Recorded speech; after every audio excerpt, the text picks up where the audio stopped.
أنقى. ايه رأيكم بقى في التحفة ديت؟ حاجة كده عظمة بجد، طعم الأكل تحفة جدا. أتمنى إن انتوا تجربوها، وهستنى كده تقولولي في الكومنتات عجبتكم ولا لأ. هتستنى منكم لايك وشير وسبسكرايب للقناة، ويلا بينا بسرعة كده نشوف. بس بجد والله الأكلة تستاهل، معمولة على الفحم كده، حاجة عظمة بجد، فاخر من الآخر. هستنى منكم كده رأيكم في الكومنتات، هستنى منكم لايك وشير وسبسكرايب للقناة عشان يوصلك كل جديد. ويلا بينا بسرعة كده نشوف ايه هي المكونات معانا. السلام عليكم ورحمة الله وبركاته. اللهم صل وسلم وبارك على سيدنا محمد وعلى آله وصحبه أجمعين. ازيكم حبايبي، عاملين ايه؟ النهاردة هنعمل مع بعض كده لحمة بطريقة حلوة جدا. هنعملها بالخضار بطريقة حلوة جدا. اهم حاجه، يا ريت يا ريت يا ريت اللي لسه مشتركش في القناه ينزل بسرعه يعمل لي لايك وشير وسبسكرايب للقناه عشان يوصل له كل جديد، وبكومنت بسيط كده بس تعرفوني فيه ان انتوا متابعين القناه. يا رب يا رب يا رب تكون كل الوصفات خفيفه على قلبكم. تعالوا كده مع بعض نشوف هنعمل ايه النهارده كده مع بعض. طبعا احنا معانا ست اللحمه القمر دي. ده لحم ستيك كده، مش مقطعاه رفيع ومش مقطعاه تخين. هنعمله كده مع بعض بطريقه حلوه جدا. اهم حاجه تخليكم معايا للاخر عشان تشوفوا شكل وصفتنا ايه. يلا بينا بقى بسرعه كده نشوف اول حاجه هنعملها مع بعض ايه. طبعا انا معايا اللحمه غسلاها وعاملاها غسلاها ومنضفاها كويس. فانا دلوقتي هنعملها كده بالخضار بطريقه حلوه جدا وسهله جدا، ومش هتاخد منك اي وقت ولا اي مجهود. انا معايا هنا دلوقتي المقلايه بتاعتي، انا هاخدكم دلوقتي على البوتاجاز. معايا كده المكونات اللي هنستخدمها. معانا كده، معانا اللحمه منضفينها كويس جدا، ومعانا هنا شويه زعتر وشويه ملح وشويه فلفل، والثوم طبعا اللي هنستخدمه في الوصفه بتاعتنا كلها. دلوقتي انا حاطه هنا في المقلايه بتاعتي كده، هاخدكم معايا كده على البوتاجاز. كده انا حاطه كده في المقلايه بتاعتي كده دلوقتي، حاطه الزبده اللي انا هحطها علشان خاطر ندي للحمه بتاعتنا وش كده حلو. بس لما الزبده بتاعتنا تسخن ونرجع تاني. اهم حاجه يا ريت اللي لسه مشتركش في القناه ينزل بسرعه يعمل لي لايك وشير وسبسكرايب للقناه عشان يوصل لك كل جديد باذن الله من القناه. على ما الزبده تبدا بس تدفى شويه ونرجع تاني مع بعض. ودلوقتي كده الزبده معانا سخنت، هننزل كده عليها بشرايح اللحمه بتاعنا. الاكله دي بقى خفيفه جدا وحلوه جدا بجد، هتعجبكم جدا. هننزل كده عليهم بالتوابل بتاعتنا كده.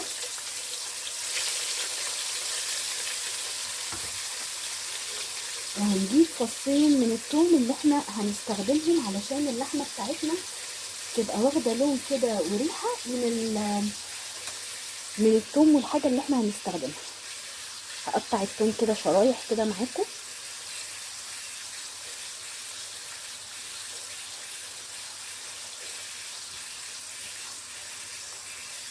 انا كل اللي حطيته ملح، شويه ملح وشويه زعتر، بس ملح وفلفل وزعتر.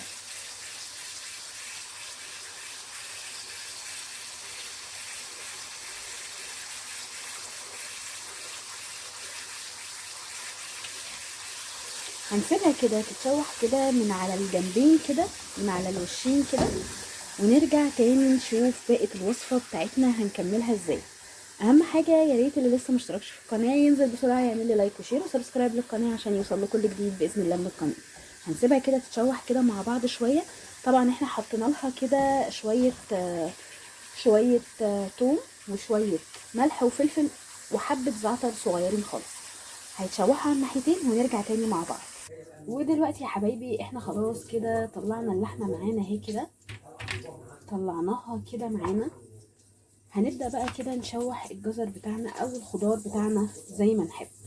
مكان اللحمة كده هنحط الجزر طبعا عشان احنا عارفين ان الجزر بياخد وقت، فهنحطها مكان اللحمة كده يتشوح معانا كده شوية صغيرة، ياخد من التتبيلة اللي احنا كنا عاملينها للحمة في نفس الزبدة اللي احنا كنا حاطينها. هنسيبه يتشوح كده مع بعض شويه ونرجع تاني نشوف هنكمل باقي وصفتنا ازاي. اهم حاجه يا ريت ما تنسونيش في لايك وشير وسبسكرايب للقناه عشان يوصل لك كل جديد باذن الله من القناه. انا هنا كده يا حبايبي جبت كده البسله وجبت جزر. مكان اللحمه كده هديهم تشويحه كده صغيره في الزبده اللي احنا حاطينها، ومعاهم قرن الفلفل القمر دوت. علشان خاطر بيدي طعم تاني خالص، بدل ما نحط شطه والكلام دوت بيدي تيست بسيط كده علشان خاطر بس ما يبقاش حراق على الولاد. هنقلبهم كده مع بعض،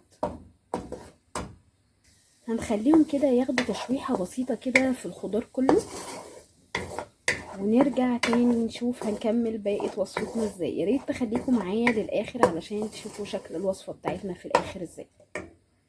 انا هنا كده خلاص اللحمه معايا خدت لون كده زي ما انا ما كنت عايزاه، عشان مش عايزاها تنشف قوي. خدت معايا لون، انا مش عايزاها تنشف، وبقيت واخده اللون القمر ده. هنبدا بقى دلوقتي. طبعا البطاطس انا سايباها للاخر عشان البطاطس بتستوي على طول. هنبدا نشوف هنكمل بقيه وصفتنا ازاي. وهنا كده هنبدا نحط البصل بتاعنا ياخد تشويحه كده صغيره كده هو كمان في قلب الزبده، لان احنا مش هنستعمل زبده تاني. هي دي الزبده الحاجه الوحيده اللي احنا استعملناها في اول الفيديو، هي دي اللي هنعمل بيها الوصفه كلها. فطبعا الاكله دي خفيفه جدا وحلوه جدا للي بيعملوا دايت والكلام ده كله، حلوه بجد قوي.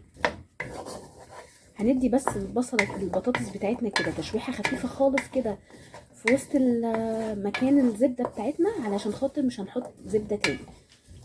احنا خلاص كده طلعنا الخضار بتاعنا، البصل والجزر والبسله، بصوا شكلهم قمر ازاي. طلعناهم كده خلاص. هندي بس البطاطس بتاعتنا تشويحه ونرجع تاني نشوف هنكمل بقيه الوصفه ازاي. طبعا ده كله احنا لسه مخلصناش الوصفه بتاعتنا، هنبدا نخلصها بعد لما ندي للبطاطس بتاعتنا تقليبه كده بسيطه خالص في الزبده دي، ونرجع تاني علشان خاطر احنا مش هنحط زبده تاني خالص. خليكم معايا للاخر. يا ريت ما تنسونيش في لايك وشير وسبسكرايب للقناه عشان يوصلك كل جديد باذن الله من القناه. وطبعا هنا بقى الخطوه الاساسيه، جبنا البصل بتاعنا كده. هينفع بقى كده اكله من غير بصل، قطعته جوليان كده حاجه بسيطه. طبعا اللي بيحب البصل كتير في الاكل تمام يكتر، بس انا مش بحب اكتر لان انا ولادي بصراحه ما بتحبش البصل قوي، فبالتالي هيشيلوه فبالتالي هيشيلوه مش هيبقى ليه اي استفاده. دلوقتي هنا معانا كده التوابل بتاعتنا، ملح وفلفل وحبه صغيرين خالص من الزعتر. احنا دلوقتي كده البصل اهو مقطعينه كده جوليان كده. هنجيب بقى الثوم بتاعنا نقطعه حلقات. ودلوقتي كده يا حبايبي البطاطس اهي خدت معايا اللون الذهبي ده، احنا مش عايزين اكتر من كده.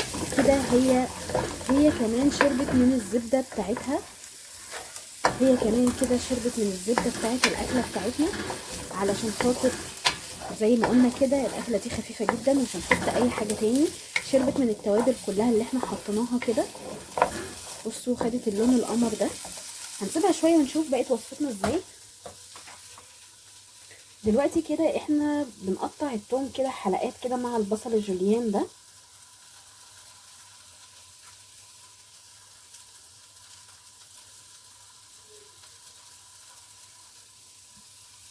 ما عايزه تدق الثوم تمام مفيش مشكله خالص، بس هي كلها واحده في الاخر.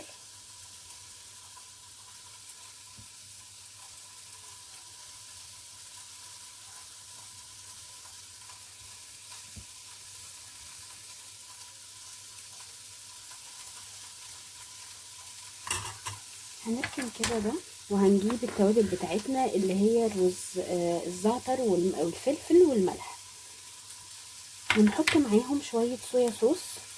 اللي عنده الصويا صوص تمام، ما عندوش برضو تمام مش مشكله خالص. هنحط شويه صويا صوص كده، وهنبدا نفرم كده، ندخل التوابل كده مع الفلفل مع الزعتر. بصي كده هي دي الخطوه دي اساسيه بقى ان انت تعمليها. انا عندي هنا مش قادره اقول لكم الريحه بجد تحفه. شرايح الثوم بقى بتدي طعم تاني،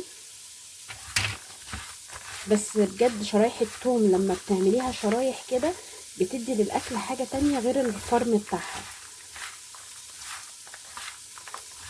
هنبدا بقى نشوف. احنا كده خلاص جهزنا للاكله بتاعتنا، وطبعا احنا مسخنين الفرن بتاعنا. احنا مسخنين الفرن كويس جدا. هنبدأ بقى نديها كده ايه كام تقليبة كده مع التوابل بتاعتنا. مش قادرة اقول لكم الريحة عاملة ازاي، تحفة جدا بجد. انا كده هقفل على البطاطس. هنبدأ نشوف بقية التجهيز بتاعنا ازاي. اهم حاجة يا ريت تخليكم معايا للاخر عشان تشوفوا شكل الوصفة بتاعتنا ازاي.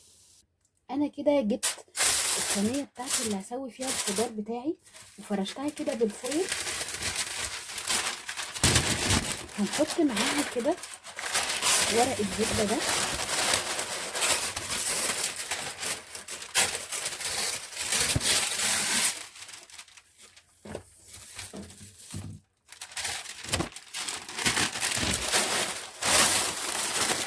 هتحطيه معاها كده.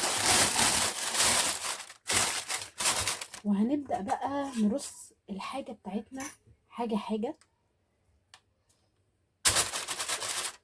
ادي اللحمة كده عشان طبعا اللحمة تبقى دايبة معايا خالص.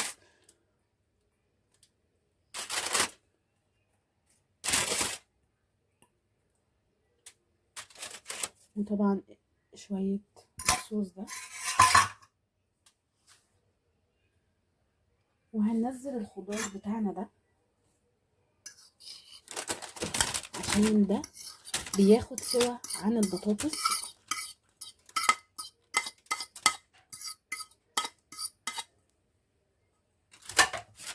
طبعا انا منزلاهم بشوية الصوص اللي فيهم عشان يكملوا سوا فيها. وهننزل البصل بتاعنا ده.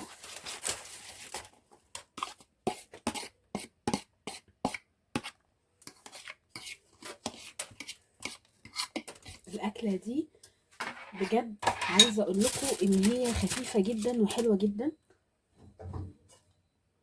وهنا هننزل البطاطس القمر بتاعتنا دي.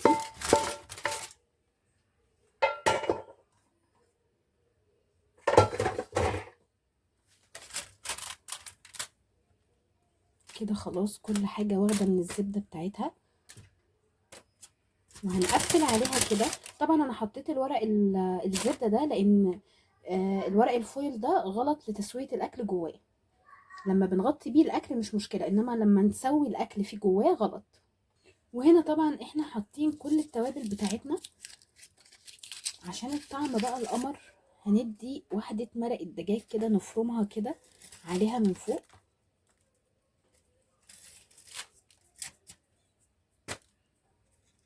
كده، فرمناها كده. ودلوقتي كده يا حبايبي هنبدأ بقى نقفل كده على الخضار بتاعنا. خلاص احنا رصينا كل حاجة ويا بعضها. هنبدأ بقى نقفل كده على الخضار بتاعنا.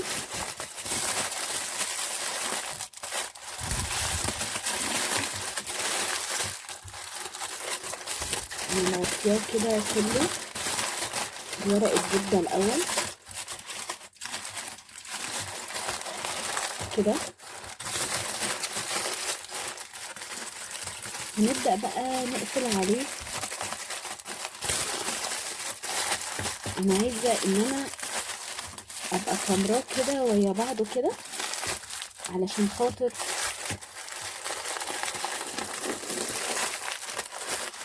يستوي كله ويا بعضه، لان احنا طبعا كده مسوينه نص سوا اهو كده. وهنبدأ نقفل عليه وهنحط له حبة صغيرين خالص مية من تحت كده. شوف حبة صغيرين ما تذكروش اصلا. وهنبدأ طبعا احنا مسخنين الفرن، هنبدأ نحطهم في الفرن بتاعنا ونرجع تاني بعد ما يستوي بإذن الله تعالى. بصوا انا قفلت عليه خالص اهو، ما خلتلوش منفس ان هو البخار يطلع منه. اهم حاجة التقفيلة دي علشان وهنا كده يا حبايبي خلاص احنا طلعناها. مش عايزة اقول لكم الريحة عاملة ازاي، تحفة جدا. بصوا بقى كده الاكل كله دايب خالص اهو. وانا هنا دلوقتي بقى حاطه فحمايه كده على البوتاجاز وحبه زيت على النار كده علشان نحط كل ده مع بعضه كده ونقفل عليه شويه كده على ما نغرف بقيه الاكل بتاعنا. بجد الوصفه دي تحفه جدا وريحتها مش قادره اقول لكم بقى، وهي في الفرن بجد ريحتها جميله جدا. يا ريت تجربوها، اتمنى ان انتوا تجربوها وتقولوا لي كده اذا كانت خفيفه عليكم ولا لا. بجد الوصفه دي تستاهل التجربه لانها حلوه جدا وهتعجب اولادك جدا جدا بجد باذن الله. اهم حاجه يا ريت ما تنسونيش في لايك وشير وسبسكرايب للقناه عشان يوصلك كل جديد باذن الله من القناه. وطبعا هنا انا كده جبت الفحمية وحطيتها على ورق كده من الفويل علشان نحطها في وسط الاكل بتاعنا ونقفل عليه تطلع ريحة بس البخار بتاعها.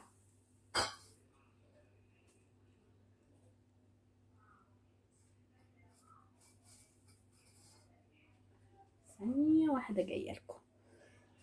هنحط كده بقى، بصوا بقى الجمال، بصوا الريحة اللي هتطلع دلوقتي حاجة كده عظمة.